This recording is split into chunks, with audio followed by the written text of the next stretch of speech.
Hey there, are you one of those poor people who's been using computer with ancient hardware? You want to be a gamer but can't play games because of your ancient PC? Guess what? I'm here to show you how you can download portable processor for your computer without any money.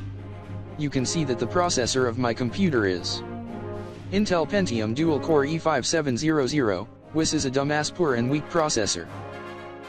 So, I want to upgrade to the latest AMD Ryzen processor.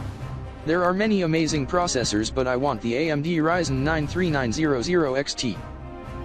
So I'm going to search for AMD Ryzen 9 3900 XT.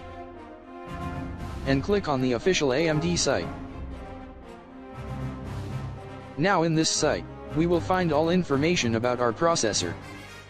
And if you scroll to the end of the page, you'll find the button called Download Portable Processor. So this is not fake because it's on the official AMD page. Click on the button and your download will start in some seconds.